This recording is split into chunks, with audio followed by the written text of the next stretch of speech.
Stars, if you're looking for impact from BLM and the unfortunate death of George Floyd, then perhaps this is a little drop in that bucket. According to The Guardian, Prince Gyasi becomes Pirelli Calendar's first black photographer.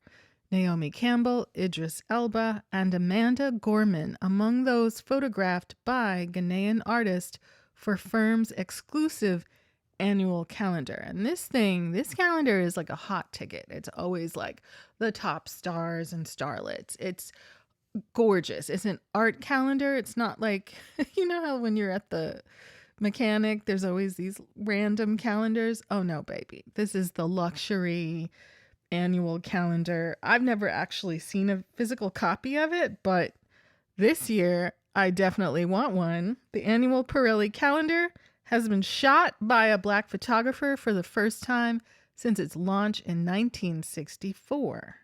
The 28-year-old Ghanaian visual artist Prince Gyasi was in LA when he first got the call from the Italian tire company asking him to fly to New York for a vibe check. Vibe checked, he got the job. The fact that he is the first black artist and the first African to shoot the calendar means a lot to him. Quote, "It's about opening the door, opening the floodgate," he said at a launch event on London on Wednesday. "If I open it and I close the door, there's no reason for me being the first artist to do that. It's about what happens after. Does it continue? It's not just about having the title. For me, it's about other people being able to touch that opportunity," unquote. The theme of this year's calendar is timelessness, which is represented perhaps most literally through a shot of the evergreen Naomi Campbell standing in front of a melting Dali-esque clock.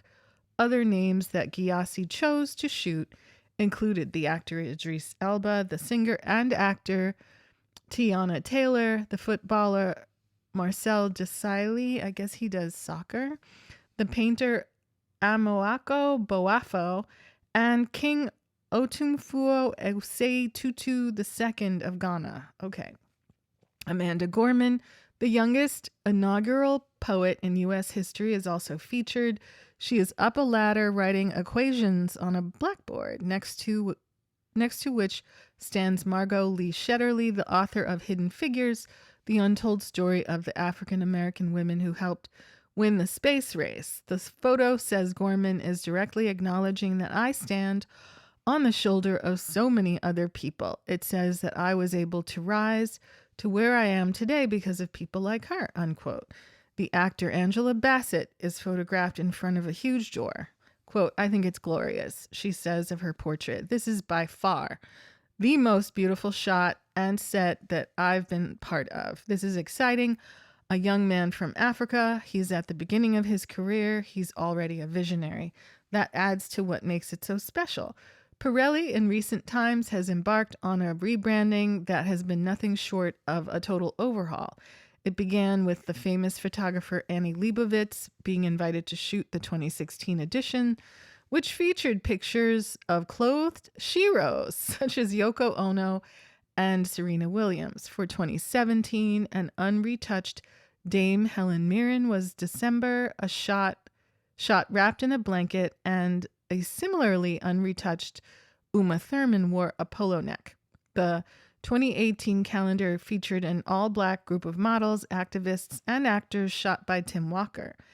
It is very different from the Pirellis of yore, which often featured women in no or next to no clothes, shot through the lens of the male gaze. Most on the nose, perhaps, was the 2010 calendar shot by Terry Richardson, whose name has since become something of a byword for female exploitation in the fashion industry, with young models photographed eating bananas and pretending to eat cockerels. What is a cockerel? Gyasi says he came to the brand not through the calendars and their checkered past, but through Formula One. Quote, "I have a car, so I use the tires," he says. "My favorite rapper name dropped Pirelli in his debut album. I watch sports every day, so that's where I know Pirelli from. I don't know other things. I don't do politics," unquote. The calendar, or the cal, as it is trademarked, isn't available to buy. Drat. Part of its personal lore is that it is reserved for people the company deems big cheeses, key clients, and VIPs. But despite this, it holds cultural capital. As Gorman put it to the New York Times recently, it still matters.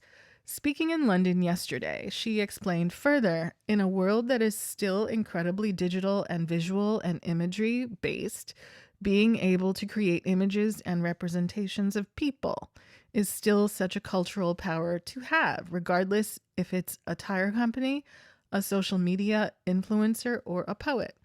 That type of, let's say, authority over the images that enter the cultural space is astronomical.